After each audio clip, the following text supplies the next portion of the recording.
Go. Good morning, Brian.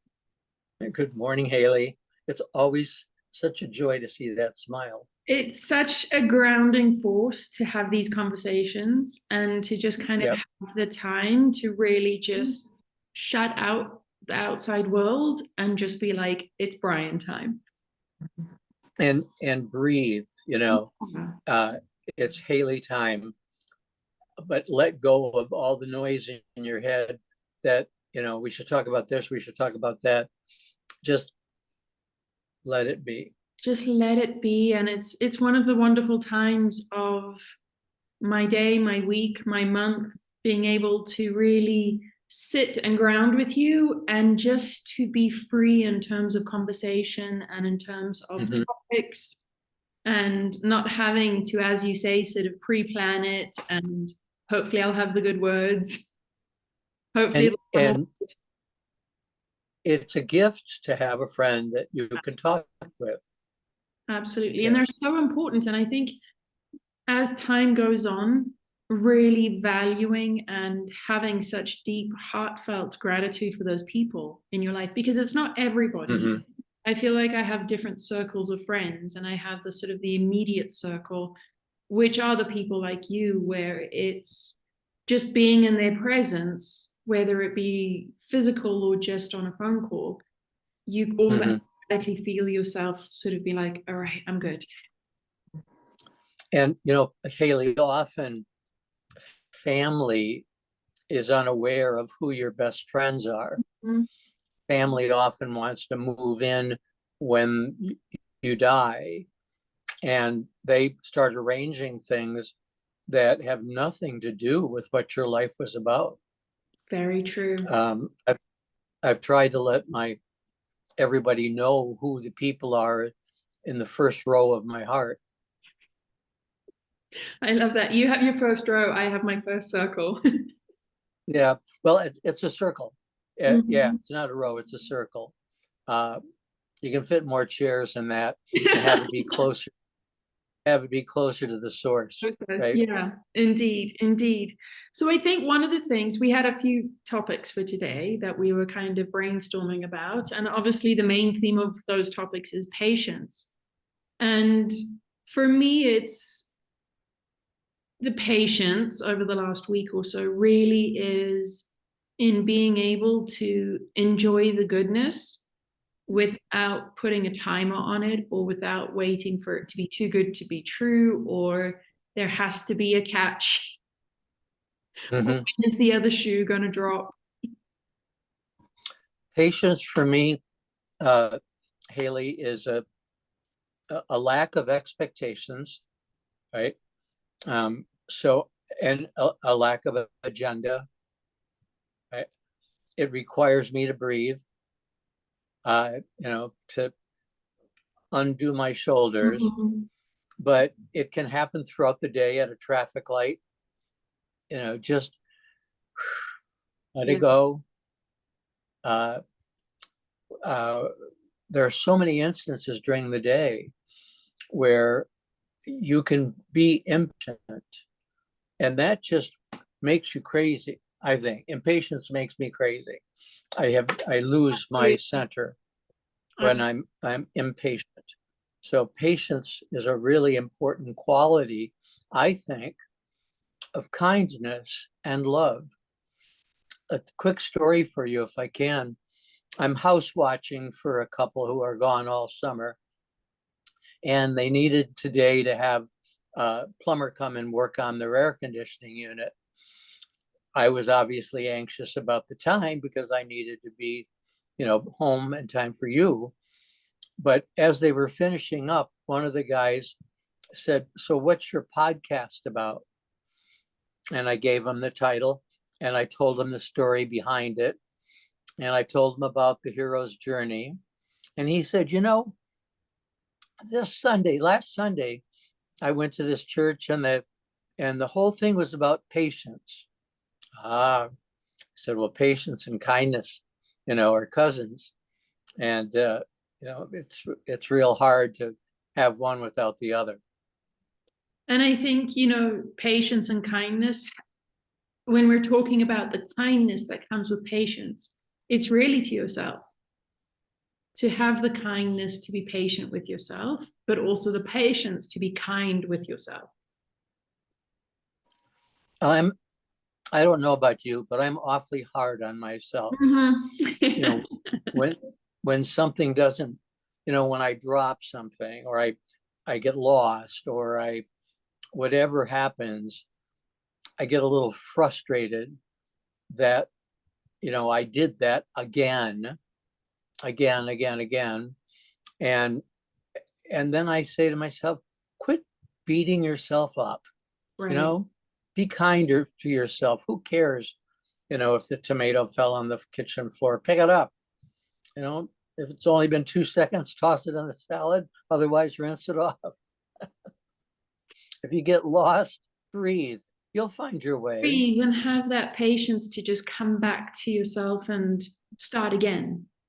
But it is incredibly hard. And I think, when you look at the hero's journey, we think, or we assume that once you've learned something or experienced something and sort of grown through it, that you never revisit that again. And I think we continually revisit things just a different way and in a different context, so that we can come back to, oh, this is still about love. This is still about patience. This is still about kindness. And I think for me, I'm incredibly hard on myself because it's the same thing. I'm like, I can't believe I'm here again. Have I not learned this? Yeah.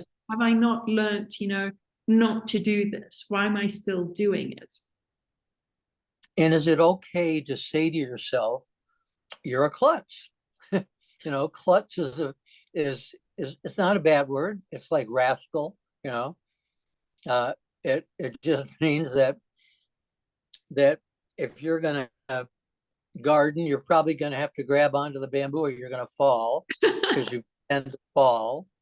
I'm not always klutzy, but when I'm klutzy, I have to just say, hey, it's okay.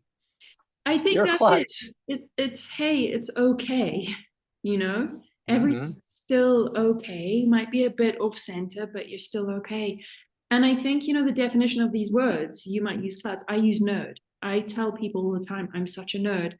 And many times people come back and they're like, don't say that about yourself. And I'm like, no. For me, nerd is a good word. It celebrates. Yeah. But there are times. Nerd for me always. Go ahead, please. There are times where I do use words that I'm just like, oh no, we're not using that word.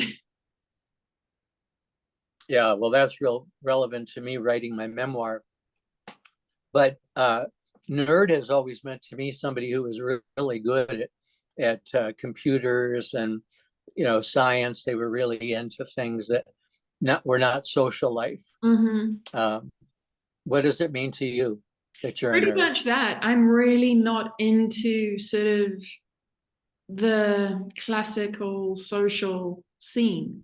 For me, I would much sit at home and read a book, or listen, or watch TV, or just meditate and really go into those sort of existential questions and reasons. And for me, I'm much happier having conversations with one person than being in a room full of people and having to sort of network and sprinkle around. We have a growing number of people listening to our podcast.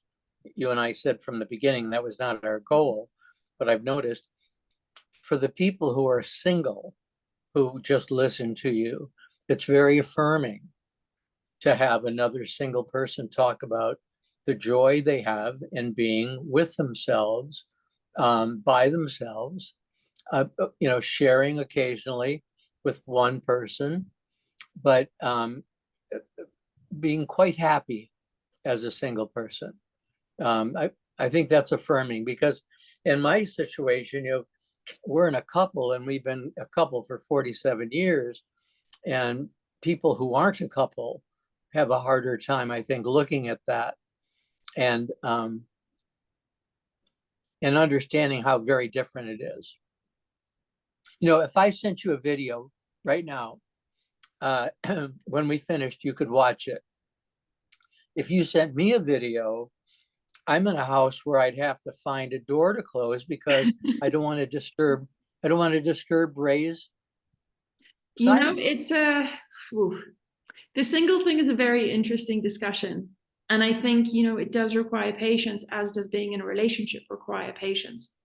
Because I'm far more comfortable being on my own because I know how to manage my world. And I know how to make sure that I'm okay. When I have friends around and that kind of stuff, I love hanging out with them, but there's a point in that where I'm like, all right, it's my time now. I want to go back to my And single world. When Haley, one of the things I've realized is that I'm on 24-hour alert about Ray's happiness, you know, making sure that he has what he needs, mm, buying him the things at the grocery store that are his favorites. If I think he's working too long, nudge him that, why don't you stop for a minute? And I like having that. I'm much more focused on his happiness than I am on my own, it's which makes me happy. it makes you happy. However, if that's changed a little bit, do you feel like you wobble a little bit? You kind of are off center and you're like, ugh, let me get back to that. Get back to being concerned about him or myself. Right. About him. About him. Yeah, that's why whenever if we have harsh words for something, we'll both say to the other, is this worth it? To be upset. We want to go back to that space where, Sweet space. we just feel so cozy together, doing whatever, right? Watching TV, reading, look at our iPads. Hayley, when we started, you gave the example in patients of something good happening, but then waiting for the other foot to drop. Yeah. Talk more about that, would you? I think, it has a lot to do, for me, the biggest trigger of that is being single and then kind of dipping in a dating situation where you're like, what is the truth here? Or this feels good. What am I not seeing?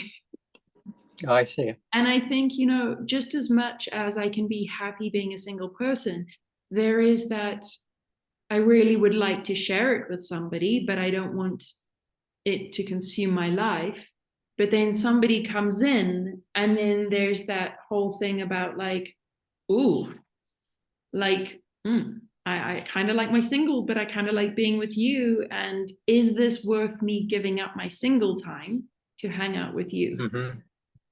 And for me, Unless you meet somebody who also loves their single time, and then you mutually share time, and then but I think too, go back. in getting to know each other, because you don't know this person and you don't know Right. what's going on when they're alone. You know Yeah. what you're doing when you're alone. You don't know what they're doing when you're alone. So when they start you start kind of trying to see if there's sort of the blend when it's time to share time.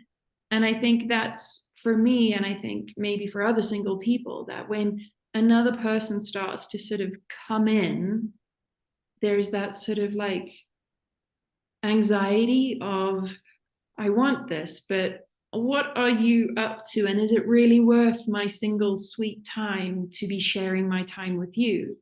And obviously, like when you go separate ways, you're on your own again. And I find that's where I sort of have this thing of like, I like spending time with you. When's it gonna end? Well, how about making a contract with yourself without telling the person that I'm going to give this 2 weeks, uh, and then I'll renegotiate with myself. If I'm feeling like I'm not the happy person I was before, then I'm going to gently, pull back. One of the things we both, have, Hayley, I believe, is an empathetic soul. We pick up vibes from people, Mm-hmm. and you're not going to make many mistakes. you're not going to end up dating somebody who's vibrating at a very different level than you. You call it clairvoyance, but it's an awareness, isn't it, of energy. And I would think that it would be very unlikely that you would end up spending time with somebody who you didn't feel was at the same vibration. That does not mean that we've solved the problem of being alone versus being with somebody else, but it does mean that it's not going to happen all that often. It's not going to happen all that often, but I think you still have to learn how to discern the difference between this is a person being off versus this is me being off and me being triggered and sort of being in those patterns of fear, of being in a relationship that is a different vibration or a heavier vibration. So I think when it comes to relationships, mostly romantic relationships, we tend to test ourselves more, and we tend to have more anxiety because there's the vulnerability, but with that comes the lack of patience. We kind of want to figure it out as soon as possible so we can say, now I can relax. Yes. And it does require patience, doesn't it? Enormous to patience. just sit with, breathe, sit with it, let go of the dramas, let go of the judgments, just try to sit easy in the saddle, right? And if you'll know if the moment comes where you're feeling pinched and think, this isn't quite what I thought it was, and it's perfectly okay to withdraw. But the word you used about vulnerability, I believe leads to intimacy. That when we're vulnerable and the other person is vulnerable, which I did my whole life with my presentations, made myself totally vulnerable, that there's a connection, a dance that goes on between souls. And, then you decide whether you want to keep dancing or whether, you'd like to sit down for a while. And I don't think it's just one dance with another soul. I think there's also the vulnerability with spirit or source or trusting in the universe. Because I think that there's the vulnerability that you can have with another human being, another soul, and really sort of playing that trust dance and wondering if now I can be vulnerable, now I can relax. I've got enough information. Similarly, I think that there's an equal dance, there's an equal play in trusting yourself or trusting in the divine, that this either is the right person or this person will be removed if they're not the right person.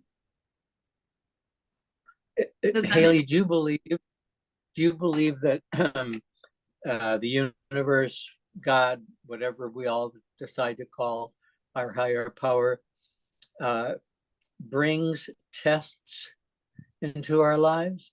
I mean, we say that, no experience is bad if you learn something from it. And we say that I'm exactly where the universe wants me to be in terms of my role. But if that's true, do we believe that the universe nudges people into our lives to either be there forever or to teach us something? I think, my understanding is that the universe is within us and we're not we have control over the lessons, the tests. Specifically to the tests, I believe we manifest those. I think it's part of the human psyche because we like to prove things to ourselves. So we set up these tests, we manifest these tests where it's like, let me prove to myself that I've learned the lesson, which means you have to repeat a pattern to be able to reach that point of saying, done. And this is something different. I think it is a co-creation with our soul, the universe, this higher power, that people and events come in at perfect timing, perfect synchronicity to help us to see where we can be better, but also to give us an opportunity to prove to ourselves that we can do it, that we can either break a pattern or we can start a new pattern. And do you think that's easier to do as a single person or a person who's in an intimate relationship? I think it's the same. I think the lessons Yeah. possibly are different, but I think that it's the same. I think that whether you're in a relationship or whether you're single, if you've made the decision to live a conscious life, you're still going to get lessons. You're still going to get people coming in and out of your life. It's just how you experience it is going to be a little bit different. And I think one of the things that one of the differences, Hayley, is that when you're single, you're experiencing a lesson and you're reflecting, you're doing it on your own. If you're in a couple and you're experiencing the same thing, I believe it requires communication so that the other person understands why your behavior is different than it was before. I think, there again, it's the same but different, because if you're single, you can say, thank God I'm alone and I can just lose my bundle and I can clean up the mess and there's nobody observing or witnessing or questioning. I don't have to worry about how another person is going to perceive this. So I think you can say, well, thank goodness for that. I think if you're in a relationship, you can say, thank goodness this person is here to give me the support. Mm-hmm. And feedback. And be able to be there to be like, listen, you're kind of going down a rabbit hole here too. But I see your point too, where it's like, that can also be sort of a very stifled version of growth because you just don't want to scare the other person, or you just don't want to kind of put that on them, your business on them. And I think, from a single perspective, sometimes it would be nice just to have a hug at the end of it. And of course we can go to our friends and, but that's sort of at the end, or when you choose to be social again, then your friends are welcoming and hugging. So I think there's pros and cons to both of them. I think ultimately it's the soul's choice on how they want to experience life and how they want to experience this kind of growth. And it could just so happen that at this point in my life, I'm wanting to figure it out on my own before I figure it out with another person. I absolutely want to experience and share it with another person. I just haven't been able to get myself there yet, if that makes sense. I don't think it's a lack of the other person. It's more about me having the confidence that I can hold myself and I can have the freedom to grow while still sharing. Yes. Yeah, you're a very strong soul, Hayley. Yeah. I mean, I never expect to hear that you've wandered off into some crazy direction. You wouldn't be Hayley. No. It's funny, Hayley, that Ray and I are, when we first got together, we talked about growth, that the relationship was about personal growth. And if one of us was growing in a different direction, we had to acknowledge it. And maybe that would be the end of the relationship, or the other person might change themselves. But growth was always the criteria.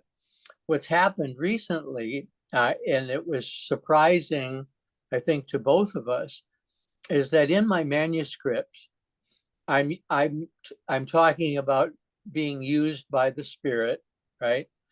And I'll use the word God instead of universe. Sometimes I'll put universe, but I'll use God and I'll use Holy Spirit. And Ray read my manuscript and he said, I had no idea that you were this religious. And it's not religion for me. It's naming influences in my life, right? The God that I was attached to as a child was, Abba, father, mother. Then when I started focusing on the Beatitudes, it was Jesus who became my friend, right? not my God, my friend. And then the experience of writing or saying something that is beyond, my level of sophistication is when I believe in the Holy Spirit or the universe working through me. But because I used words like Holy Spirit, God, Jesus, he was a little startled, not Really? judgmentally, but startled. And he said, "When did this start happening for you?" And I said, fairly recently, uh, when I have realized that even though I reject Catholic dogma per se, Mhm. uh, I am finding myself, like Siddhartha did, more comfortable sitting next to the same river I left. That makes sense to you? It totally makes sense. And I think it's important for us to own the words that we use confidently, Mm-hmm. because it's all the same, it's all love. It is. And it's, part of the discernment and the empathy is being able to hear the different words that are being used, but to feel how they're being used. Mm-hmm. Yes. When you use the word Holy Spirit, the feeling that you share or the vibration that you share when you use that word, to me, I feel that as like God's source energy, like the soul, that Mm-hmm. unknown higher divine power. It's divine. So there for me, I'm like, I hear the word that you're saying, but I'm really resonating with the feeling. And I could change it to intuition. You could You know, change being a nerd. yeah, yeah, yeah. All I'm trying to convey is that I feel uh, that my calling, and I believe we all have a calling, uh, and our calling is to reveal to everyone else an aspect of the divine they might not have seen otherwise, right? Uh, I'm experiencing it through you and what you say. Uh, the spirit for me sort of supports that even though you might not have chosen this for yourself, this career that you've been on, you have felt guided, Mm-hmm. Which and makes the me guidance. realize that it's a choice. It's the best Yeah. choice. I have many choices because I can feel the guidance, the intuition. I know it's the best choice. Yes. Again, for me, it's always saying yes. Always saying Oh, it's yes. just scary saying yes. It is. It's very scary because you don't know what the question is yet, And you don't know the but outcome. or the outcome. And it's you. It's a leap. Soren Kierkegaard talked about the leap of faith. Mhm. You're leaping Yeah. and trusting that what's going on is going to be good because of your faith in the love of the universe. And I And think does that resonate? it totally resonates. And what comes to mind there is perhaps if we put context into the leap, we're not leaping and having a leap of faith in other people. We're having a leap of faith in ourselves. Yes. So when we talk about Yes. that vulnerability, it's not the vulnerability to be around another person. It's the vulnerability to say, I trust myself. I'm willing to take this leap of faith because I know Yes. I'm going to be okay. This person may or not be here. I'll still be okay. Yes. It is. It's listening to yourself. I mean, Mm-hmm.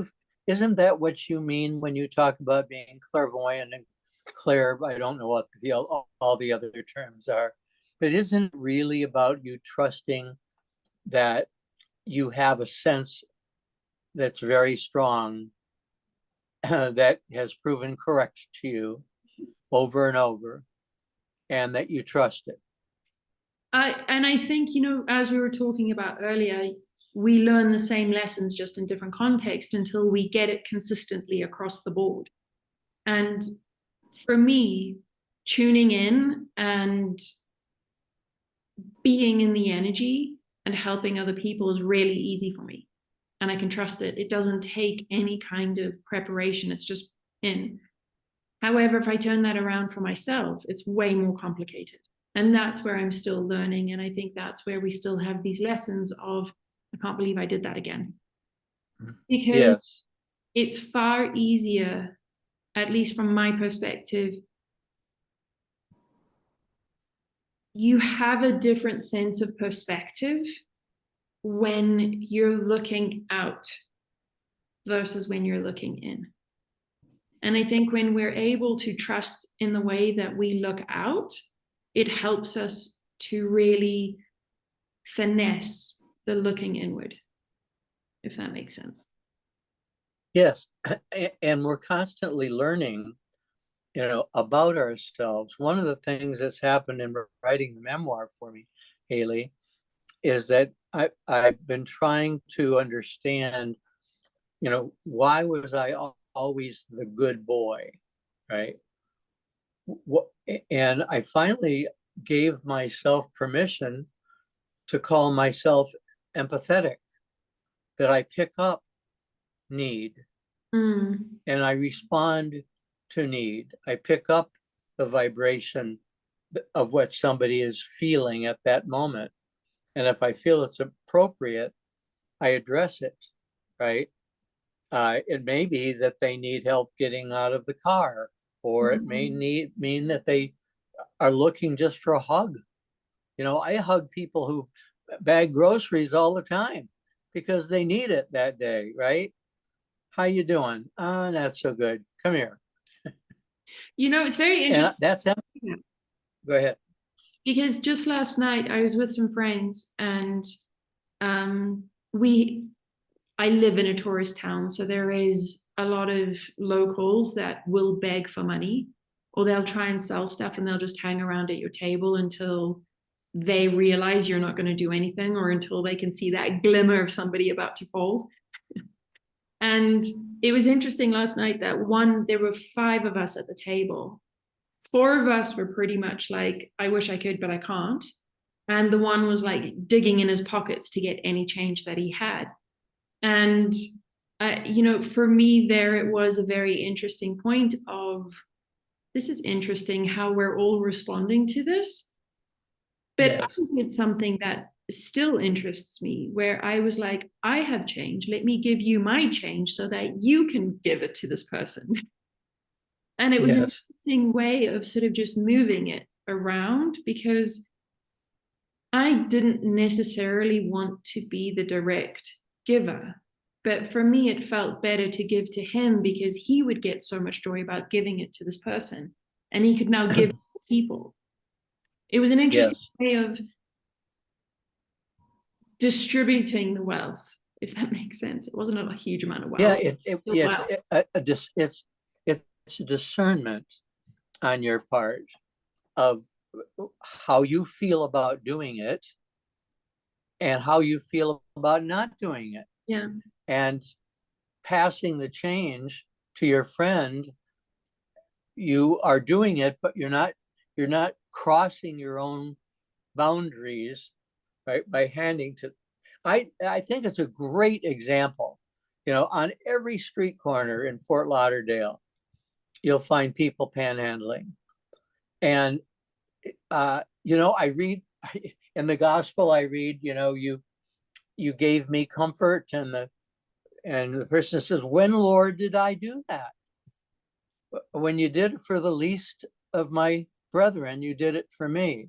So I think, all right, is this Jesus that's asking me for $1?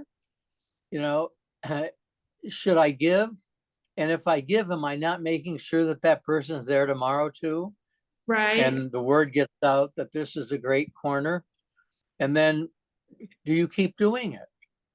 It's a challenge. And I think that those things are thrown in our pathway to get us to discern.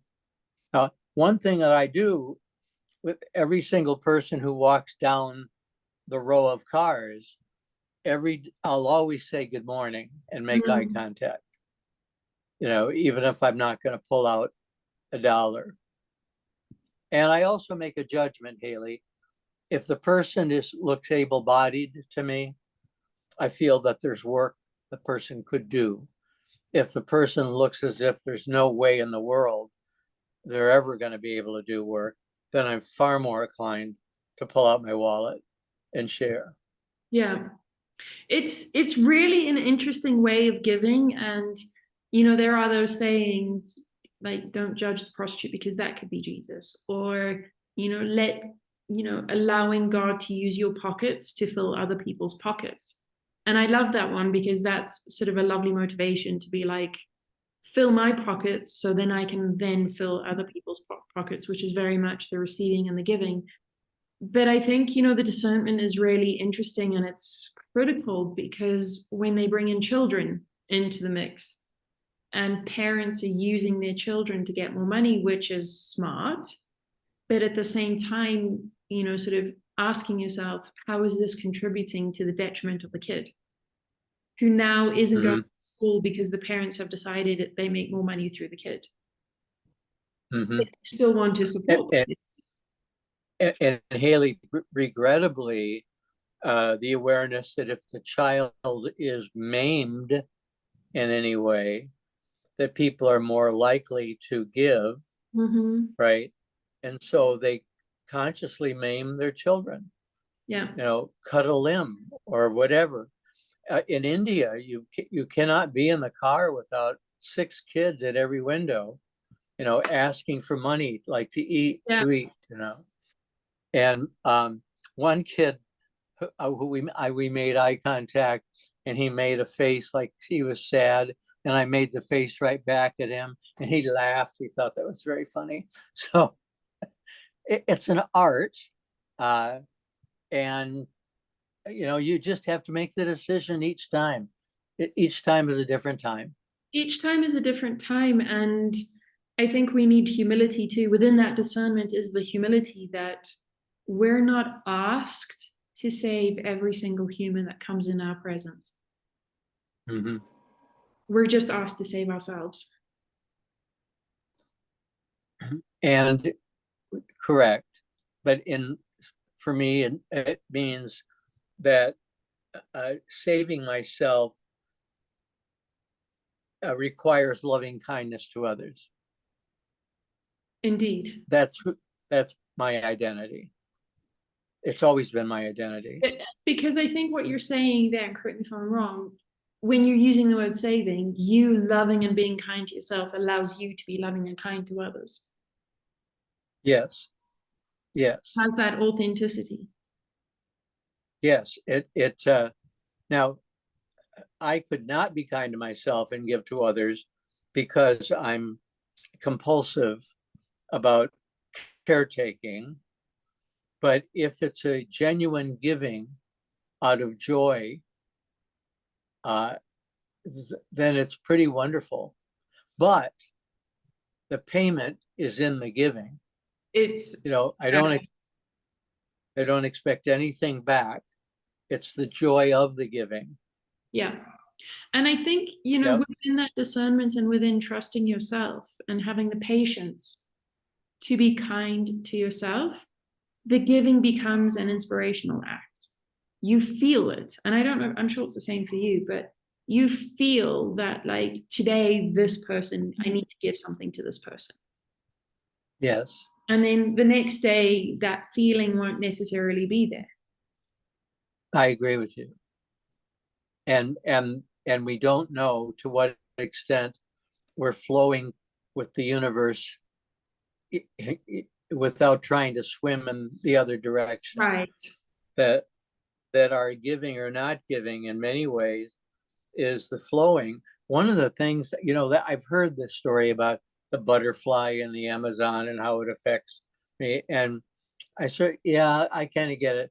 I really get that every single thing we do all day long impacts everybody else eventually. I use the example of the circle of influence. So each one of us has within a direct circle 10 people that we influence by our words, by our directions. They listen to us and they're likely to behave or act based on the information we speak or the way that we behave.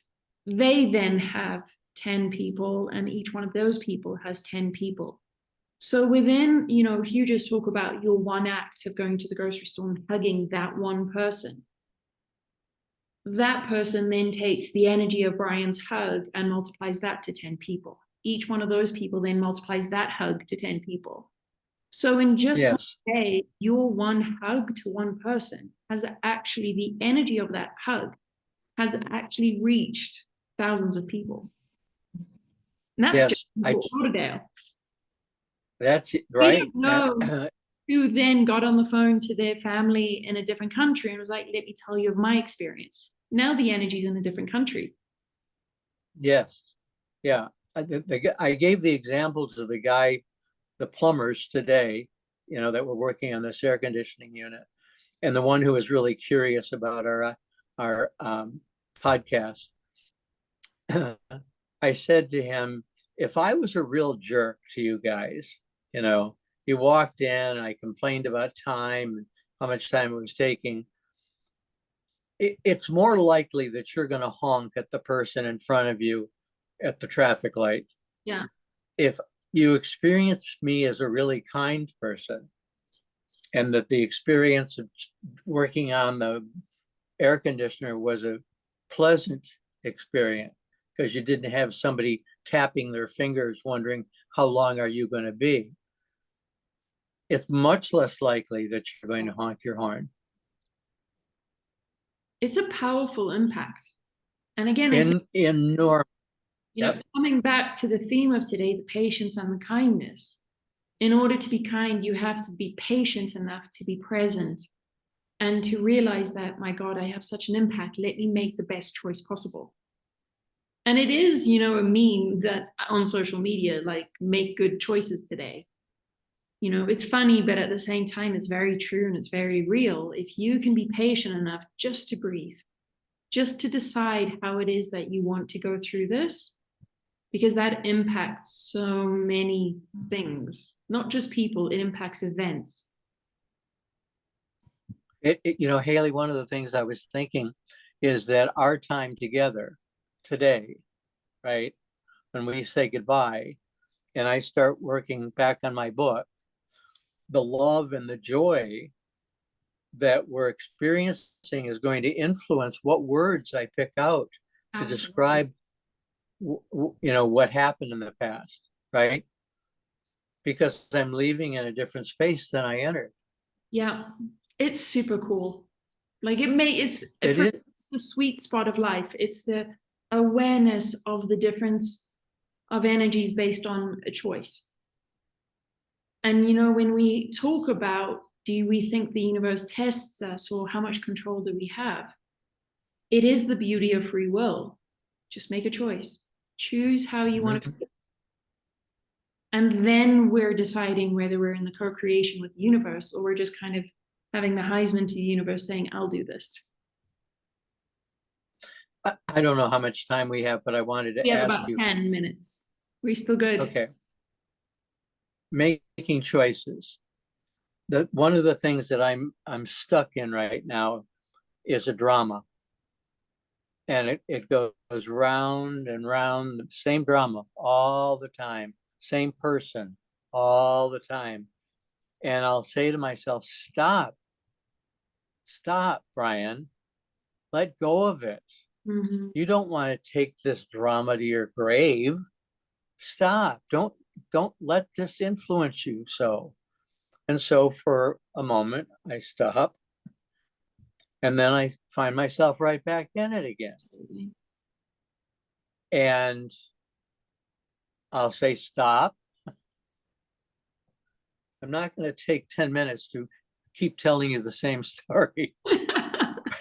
I hear you though, and I think it's the hardest part of making good choices and embracing change, because that's what it takes. it takes the constant awareness of what you're thinking, and then the effort and the consistency to say, stop, do something better, stop, do something better.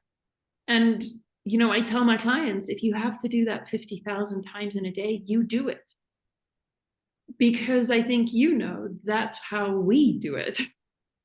We have awareness to be like, no, nope, I don't want that. Let's do something. Let's choose something better. Because that's the only, when we talk about proving to ourselves, that's the only way we can prove to ourselves that we're getting better. And it goes from 50,000 times a day to 20,000 times a day to 10,000 times a day. Eventually, you're down to 1 or 2 times a day where you're like, oh, let me get myself straight again. And I think, you know, that's the difference between people embracing change and living the benefit of it, and people that are just talking about it. Because many people that are talking about it, for one reason or another, whether they feel it's stupid or it's crazy, won't do the repetition. They will not do the repetition. They will not do the repetition. And it helps, I believe, in this process of stopping the drama, that you have something creative that you like to do, right?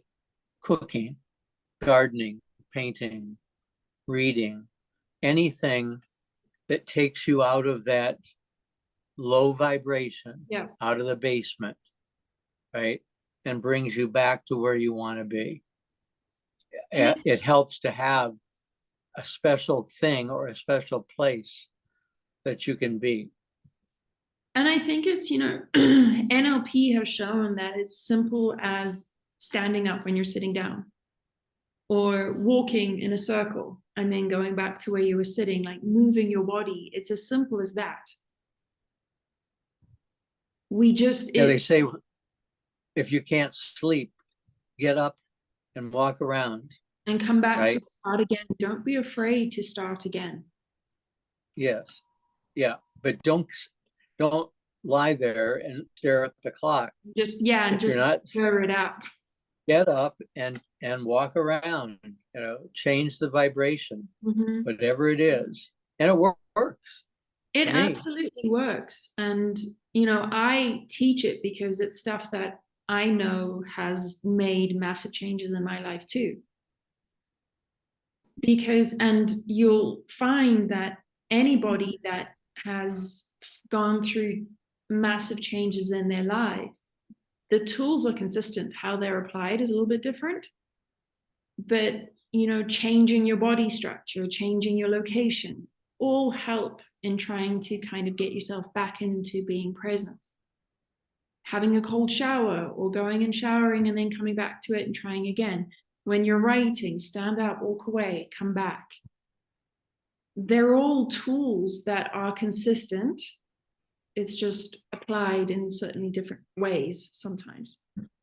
And different.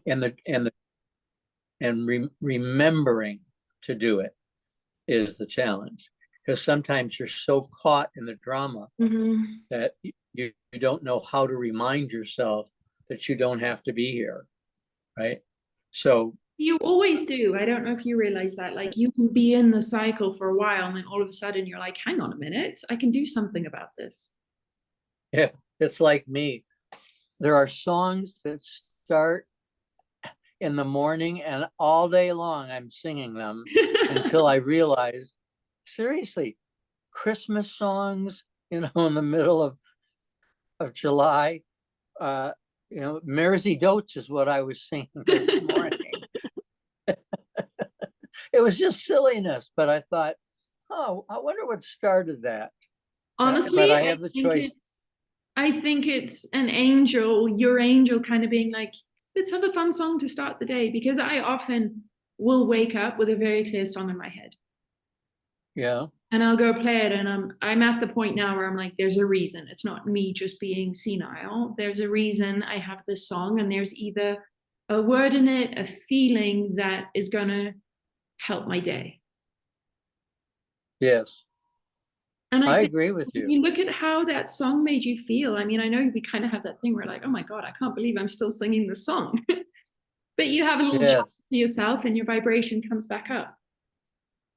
Yes. You laugh with yourself Yeah. about it, you know, learning to laugh with yourself as opposed to at yourself. Mm-hmm. Learning to laugh is a really important tool, I believe, in I think it's one of the self-love. greatest prizes. It's one of the greatest prizes about learning to be with yourself is learning how to laugh with yourself because my God, we're funny.